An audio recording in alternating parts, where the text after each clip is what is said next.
tips atau cara bagaimana untuk mendata pokok-pokok informasi di dalam teks biografi. Bagaimana caranya? Disimak ya. Zombie Apocalypse.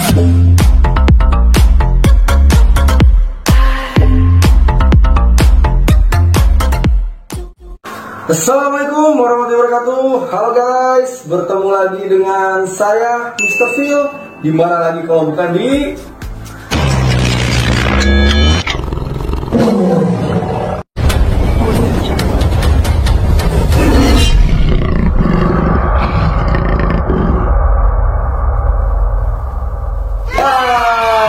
seperti biasa guys, sebelum kita mulai silahkan bagi kalian untuk like dulu dan subscribe. Oke? Serta agar tidak ada miss di antara kita. Oh no. Maksudnya miss pemahaman materi ya. Maka tonton video ini sampai akhir. Oke?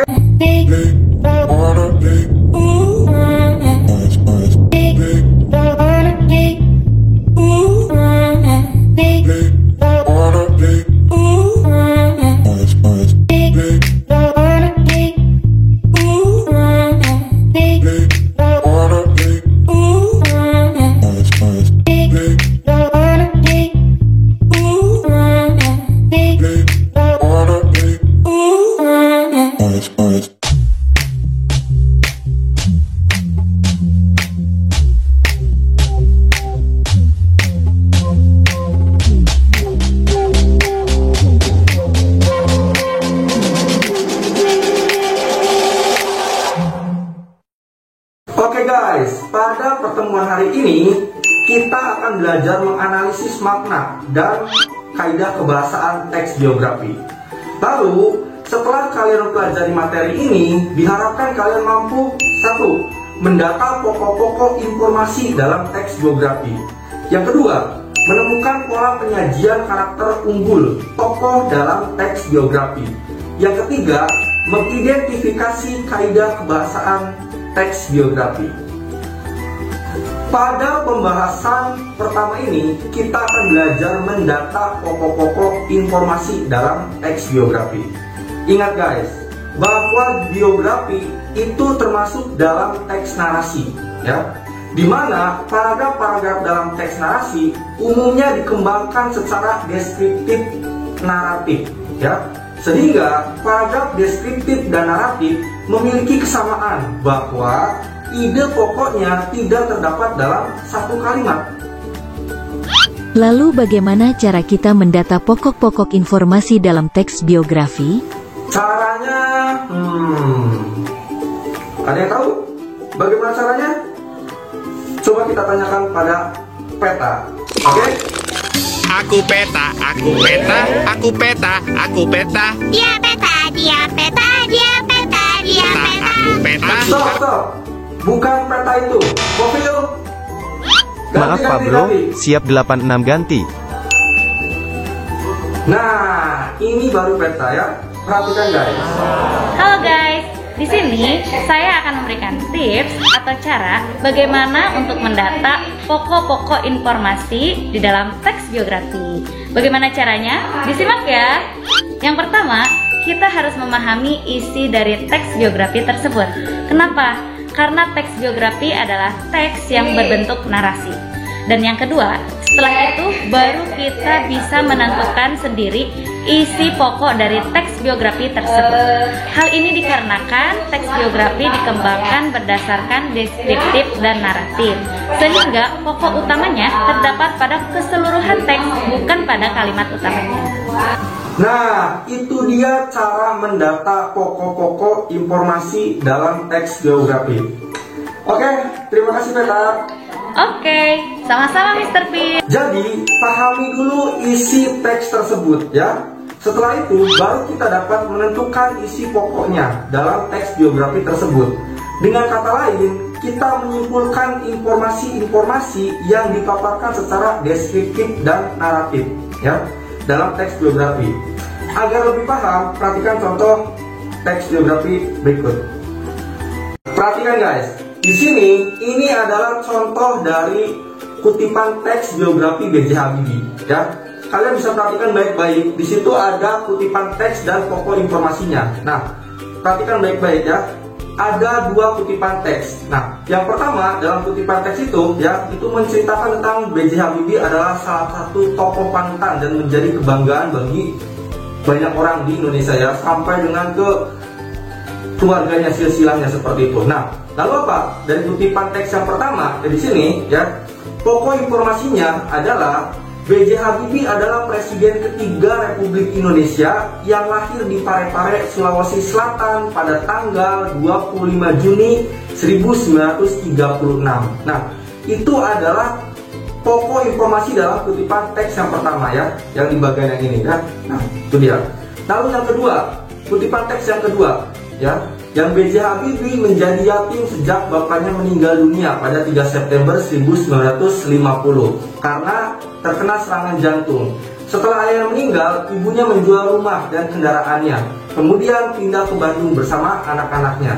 Ibunya membanting tulang membiayai kehidupan anak-anaknya. Nah, dalam kutipan teks tersebut bisa diambil atau disimpulkan pokok informasinya adalah setelah ayahnya meninggal dunia, ibunya berperan sebagai tulang punggung keluarga. Nah, itu contoh dari kita menentukan pokok informasi dalam kutipan teks biografi tentang B.J. Habibie ini. Paham ya? Untuk meningkatkan pemahaman kalian, silakan kalian berlatih menentukan isi pokok teks biografi yang berjudul Komikus Indonesia yang Mendunia, Ardian Syaf, ya. Masih ingat kan? Nah, teksnya ada dalam video pembelajaran yang kemarin, ya guys, yang ini. Oke? Nah, di pembelajaran yang kemarin yang ini, ya, itu teksnya ada di situ. Silakan kalian berlatih, ya. Lalu tuliskanlah hasil kerja kalian pada tabel seperti ini. Perhatikan. Oke? Nah, seperti ini tabelnya, ya. Oke guys, selamat berlatih, semangat. Selanjutnya, pada pembahasan kedua ini, kita akan belajar menemukan pola penyajian karakter unggul tokoh, ya. Nah, dalam menyampaikan karakter unggul tokoh, biasanya penulis dapat menggunakan cara yang berbeda. Ada yang disampaikan secara langsung dan ada yang dilakukan secara deskriptif, ya. Jadi tidak langsung seperti itu. Perhatikan contoh berikut. Perhatikan. Nah, dalam kutipan tersebut, penulis menyampaikan karakter unggul tokoh secara langsung, ya. Artinya, karakter unggul tokoh ditulis secara langsung sehingga pembaca tidak perlu menganalisis makna tersirat, ya, seperti itu. Dalam kutipan tersebut, penulis secara langsung menyatakan bahwa Habibie adalah sosok yang layak dijadikan panutan bagi bangsa Indonesia. Nah, paham ya? Bandingkan dengan cara penulis menyajikan karakter unggul tokoh pada kutipan yang kedua berikut. Perhatikan. Nah, pada contoh kedua tersebut, penulis tidak secara langsung menyebutkan bagaimana karakter unggul tokoh tersebut, ya. Penulis menyajikan karakter unggul tokoh tersebut dengan mendeskripsikan bagaimana cara tokoh tersebut menghadapi permasalahan keuangan, ya kan, yang dihadapinya.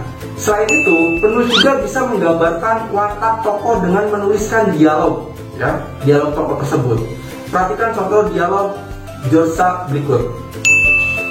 Nah, dari dialog tokoh George Syaf tersebut, pembaca diberi gambaran bahwa tokoh tersebut adalah sosok yang mempunyai jiwa kemanusiaan yang besar. Hal ini terungkap dari keinginannya untuk menjadi seorang ilmuwan agar dapat membuat manusia hidup nyaman. Cara tidak langsung lainnya juga bisa dilakukan penulis dengan menghadirkan tokoh lain. Nah, tokoh lain ini menceritakan atau memberikan pernyataan tentang karakter unggul tokoh tersebut. Perhatikan penggalan biografi George Syaf berikut ini. Melalui kutipan tersebut, ya kan, Mama Nels, ibu George Syaf, menyatakan bahwa anak-anaknya, termasuk ke dalamnya George Syaf juga, ya, adalah anak-anak yang bisa mengerti keadaan orang tua.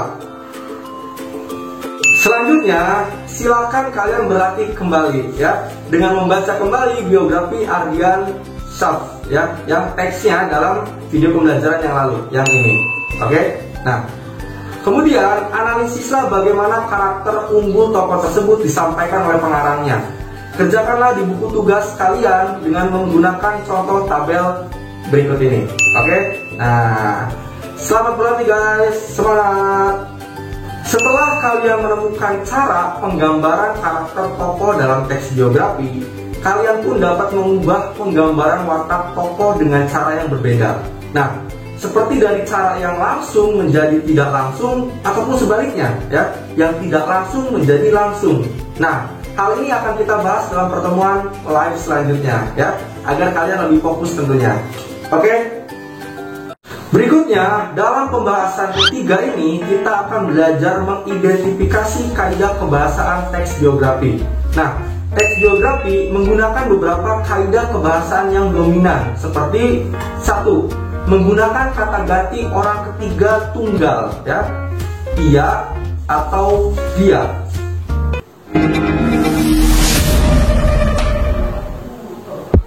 Siapa dia, Profil? Gak ada siapa-siapa bro, itu mungkin halusinasi Anda. Astagfirullah. Kata-kata. Oke, sorry guys ya, banyak orang di sini ya. Lanjut ya guys, kaidah kebahasaan yang pertama dalam teks biografi adalah menggunakan kata ganti orang ketiga tunggal, ia, dia, atau beliau ya. Kata ganti ini digunakan secara bervariasi dengan menyebutkan nama tokoh atau panggilan tokoh. Perhatikan contoh berikut. Nah, dalam contoh tersebut ada beberapa kata yang digarisbawahi ya. Perhatikan. Nah, kata-kata tersebut adalah contoh kata ganti orang ketiga tunggal dalam teks biografi. Nah, itu adalah kaidah kebahasaan yang pertama. Selanjutnya, yang kedua, kaidah kebahasaan yang kedua, banyak menggunakan kata kerja tindakan untuk menjelaskan peristiwa-peristiwa atau perbuatan fisik yang dilakukan oleh tokoh. Contohnya, belajar, membaca, berjalan, melempar, dan masih banyak lagi ya. Itu hanya sekedar contoh. Itu kaidah kebahasaan yang kedua dalam teks biografi. Lalu yang ketiga, banyak menggunakan kata deskriptif untuk memberikan informasi secara rinci tentang sifat-sifat tokoh. Contoh, kata sifat untuk mendeskripsikan watak tokoh antara lain jenius, ya, rajin, ulet.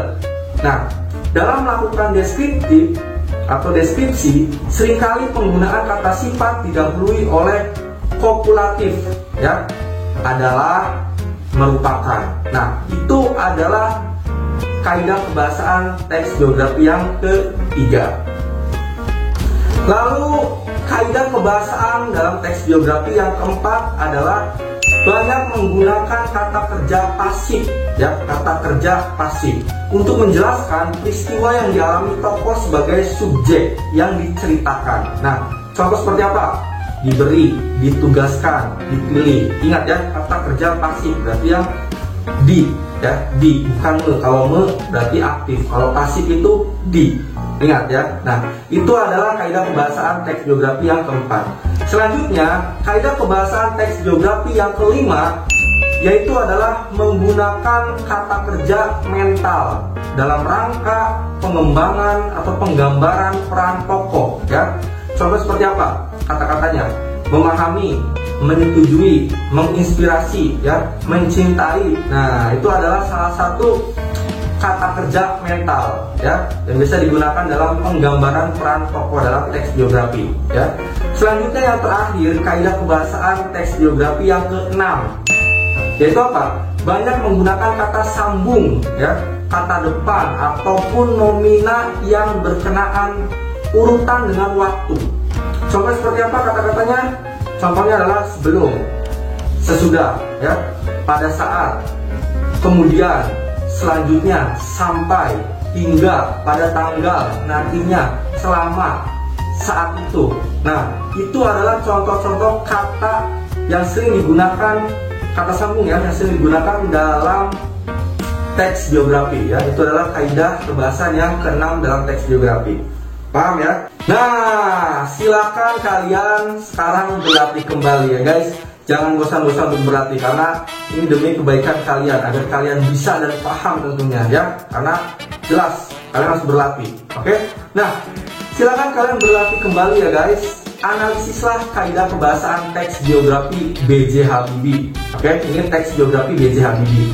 Teksnya ada dalam video yang ini, oke, yang di pembelajaran yang sebelumnya sudah kita bahas sama-sama ya kan. Nah, tandai kaidah kebahasaannya yang kalian temukan dengan garis bawah.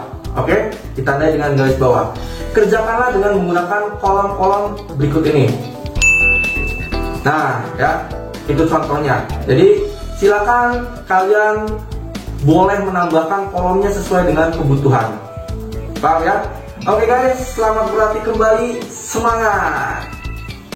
Oke guys, ya, itulah pembelajaran hari ini tentang menganalisis makna dan kebahasaan teks biografi, ya. Nah, bagi kalian yang masih bingung atau belum paham, silakan kalian tonton ulang video ini, ya, beberapa kali sampai kalian paham tentunya. Tapi jika masih saja belum paham atau ada hal yang ingin ditanyakan, silakan kalian komen di kolom komentar, ya.